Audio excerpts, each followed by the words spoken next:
नमस्कार दोस्तों।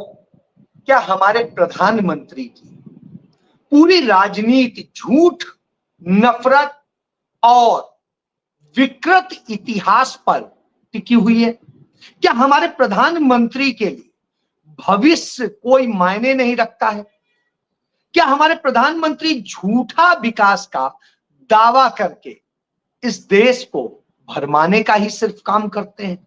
और क्या यदि विपक्ष सही बात करता है तो उस विपक्ष पर हमला किया जाता है, उसे सदन से बाहर जाने के लिए मजबूर किया जाता है और तमाम दलितों, पिछड़ों, आदिवासियों, अल्पसंख्यकों के ऊपर अत्याचार होता है और वह अत्याचार होता है जो संवैधानिक आपातकाल से हजारों गुना बड़ा होता है, जिसे फासिज्म कहते हैं।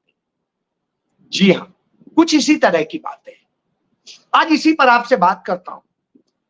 सबसे पहले कि आज प्रधानमंत्री नरेंद्र मोदी राज्यसभा में राष्ट्रपति के अभिभाषण पर धन्यवाद प्रस्ताव पर बोल रहे हैं।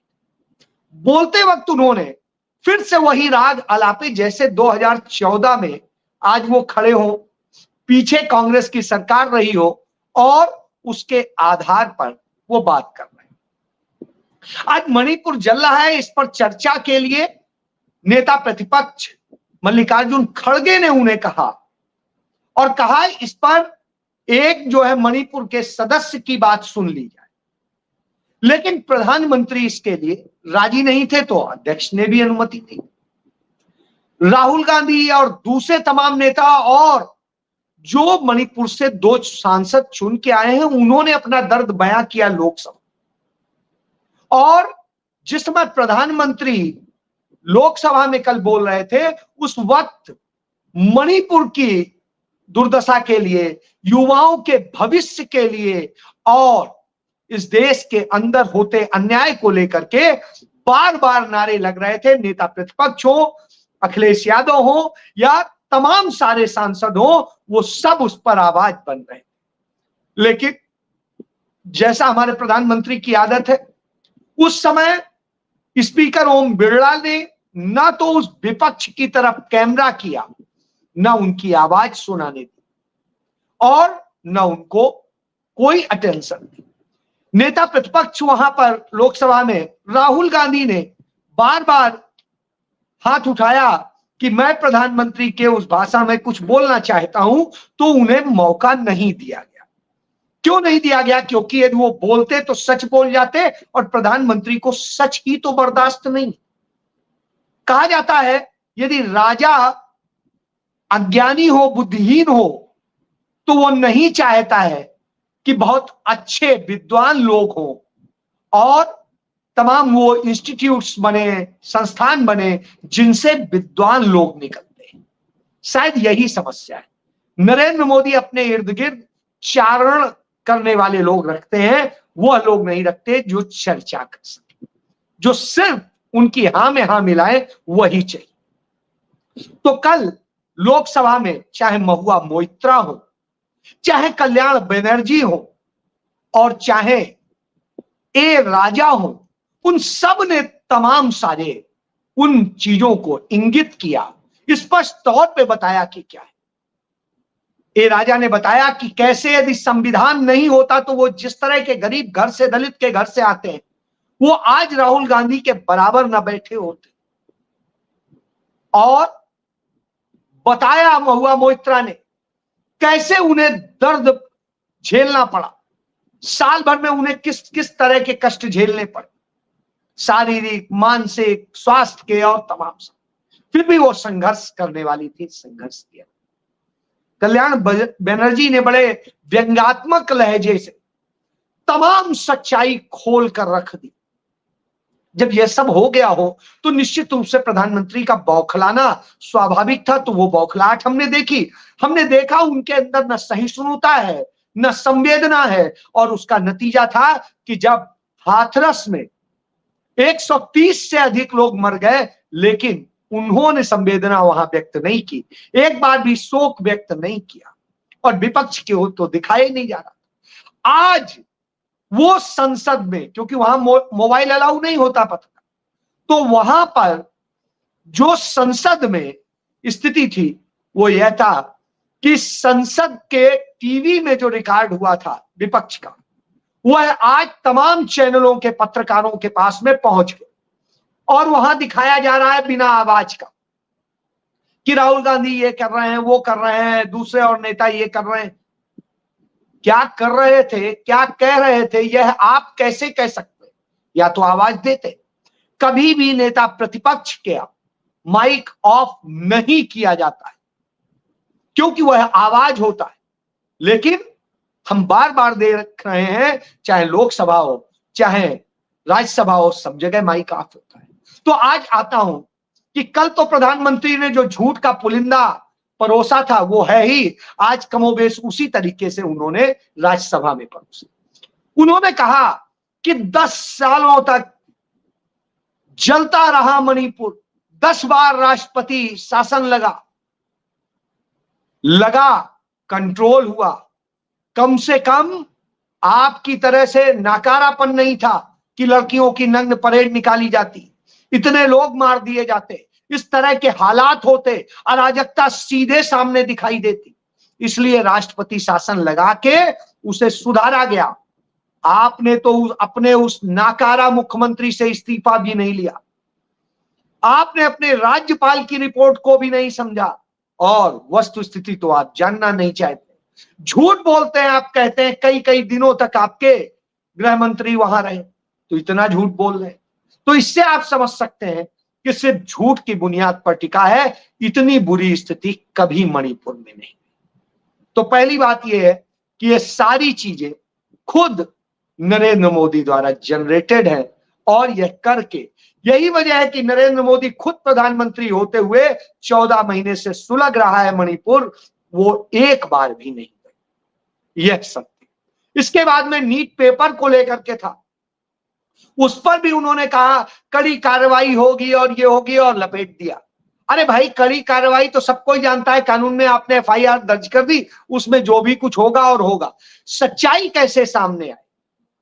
सच्चाई ऐसी है, आप इस पर यदि चर्चा करते तो सामने आता कि किस तरीके से NTA जो है वो असल में पूंजीपतियों के बच्चों, अमीरों के बच्चों को एकोमोडेट करने का साधन, गरीबों और पिछड़ों, आदिवासियों, अल्पसंख्यकों, दलितों के बच्चों को आगे न बढ़ने देने के लिए आपने बनाया है। इसलिए आपने उसका मॉडल बनाया है। इसके जरिए किस तरह से खेल किए जा रहे हैं यह सामने है। आपके अपने लोग इसमें इन्वॉल्व हैं, इसलिए आप इसको नहीं करना चाहते। नहीं तो आप कहते परीक्षा निरस्त होगी। इसका समाधान क्या है? यदि गड़बड़ी हुई है तो गड़बड़ी को सुधारा कैसे जाएगा? परीक्षा निरस्त होगी, दोबारा परीक्षा होगी, फेयर परीक्षा होगी और उसमें कोई गड़बड़ नहीं होगी, यह सुनिश्चित है। लेकिन इसका मतलब है जो गड़बड़ी हो गई, हमारे फर्जी लोगों को पैसा लेकर के जो करा दिया गया, चुनाव में उन्होंने जो पैसा दे दिया, उस कारण से कुछ नहीं होगा। यह मॉडल है, यही गुजरात मॉडल है। तो यह उन्होंने परोसा। एक और जो सबसे बड़ी चीज कि जिस तरीके से वो कहते हैं सबका साथ, सबका विकास की बातें करते हैं, लेकिन और डॉक्टर भीमराव अंबेडकर को लेकर के झूठ बोलते हैं। कहते हैं कि भीमराव अंबेडकर को कांग्रेस ने अपमानित किया था, कांग्रेस ने किया, जबकि सत्यता यह है कि डॉक्टर भीमराव अंबेडकर ने खुद, जब उन्हें पंडित जवाहरलाल नेहरू ने संविधान सभा की प्रारूप समिति का चेयरमैन बनाया और उस स्थिति में उन्होंने खुद अपने संबोधन में कहा, जो रिकॉर्ड है, कि इस सभा में मुझसे भी बहुत योग्य लोग मौजूद थे, लेकिन मुझे अध्यक्ष बनाया गया, इसके लिए मैं धन्यवाद करता हूं और मैं कोशिश करूंगा कि इसे बेहतर तरीके से। तो आप इससे समझिए कि उन्होंने यह खुद बात मानी कि बहुत लोग थे लेकिन उन्हें मौका दिया गया। यह बड़ी चीज है जिससे कि आज उन्हें क्रेडिट जाता है। इसी कारण से संविधान इतना अच्छा बन सका। आप जब उन्होंने जो संदेश दिए थे, उन्होंने वो संरक्षण दिया था आदिवासियों को, दलितों को, पिछड़ों को, अल्पसंख्यकों को और सबको, वह संरक्षण आपने खत्म करने का काम किया है। आपने फासिज्म अपनाया है यह बात मैं नहीं कहता हूं, दलित एमपीज कहते, और वह है आपका मॉडल। तो आप संविधान खत्म करना चाहते थे, आप 400 पार चाहते थे, इसके लिए वो दोनों पूरे नहीं हुए, तो आप नफरत में हमला करते हैं, झूठ बोलते हैं। कांग्रेस ने जब 1952 में पहला लोकसभा चुनाव हुआ तो डॉक्टर भीमराव अंबेडकर की अपनी पार्टी थी, वो चुनाव लड़े, उससे कांग्रेस पार्टी भी लड़ी, और मुंबई उत्तर की जिस सीट से वो लड़े, उस सीट पे कांग्रेस ने उनके पीए को टिकट दिया था, पीए को, डॉक्टर भीमराव अंबेडकर के पीए को टिकट दिया, और उससे वो चुनाव हार गए। चुनाव हारने के बाद उन्होंने कांग्रेस पर शिकायत नहीं की, उन्होंने चुनाव आयोग से जो शिकायत की वो की सीपीआई के जो नेता थे उनकी शिकायत की कि उन्होंने गड़बड़ किया है, इस कारण से वो हारे, ना कि कांग्रेस के लिए उन्होंने कहा। तो आप यह समझ सकते हैं कि यह फिर 1954 में एक उपचुनाव हुआ, उस चुनाव में वो खड़े हुए और उसमें भी वो चुनाव हारे। तो यह बताता है, लेकिन पंडित जवाहरलाल नेहरू का बड़प्पन देखिए कि उन्होंने कहा नहीं, इनको सदन में होना चाहिए, तो उन्होंने 1952 में ही राज्यसभा में जो कांग्रेस के एमपी थे, चुने गए थे, उनको इस्तीफा दिलाकर वहां से सदस्य बनाया राज्यसभा का डॉक्टर अंबेडकर। तो यह सत्य है, इस सत्य को जान लीजिए। तो कुछ भी हो, कांग्रेस ने उन्हें यह सम्मान दिया, मंत्री भी बनाया था, तो यह सत्य है, तो झूठ मत बोला कीजिए। फिर इसके बाद पंडित नेहरू ने जिस तरीके से सबको जोड़ने की कोशिश की, उसमें तमाम तरीके से व्यवस्थाएं की गई थी, किसी को कुछ दिया गया था, किसी को कुछ दिया गया, और इस तरह से पूरे देश को एक गुलदस्ते की तरह से जोड़ा गया था।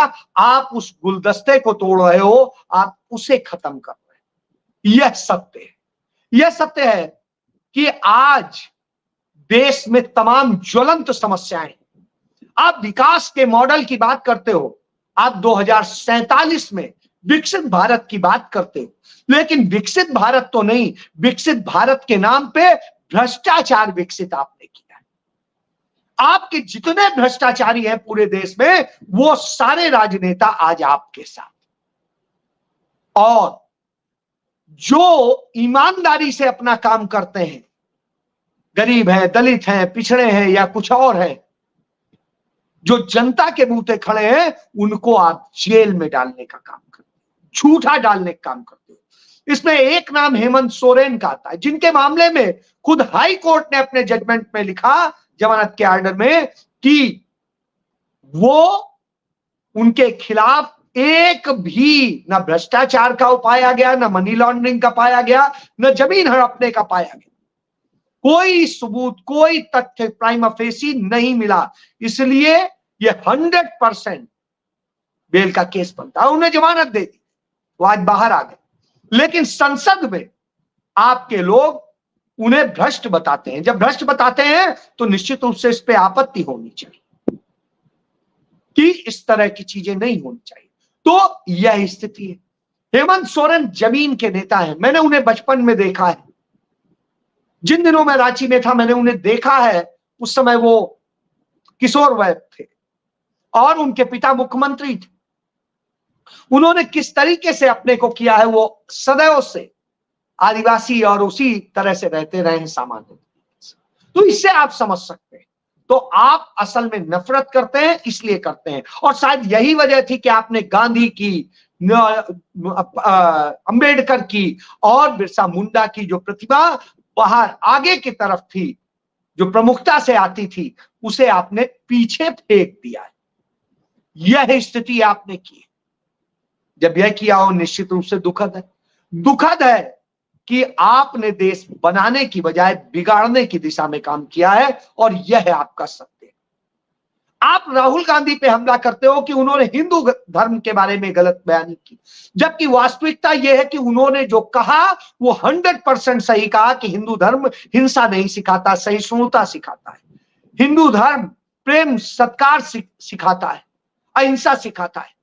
लेकिन आप नकली हिंदू हो और आपने वही किया है। और आज दिख रहा है, चाहे दिल्ली में हो, चाहे अहमदाबाद में हो, या देश के कई जगह पर आपके लोगों ने हिंसा करके, कांग्रेस कार्यालय में तोड़फोड़ करके, उनके नेताओं के साथ में मारपीट करके यह साबित कर दिया कि आप असल में नकली हिंदू हो, आप सिर्फ सत्ता के लिए हिंदू हो, आप हिंदू हो ही नहीं।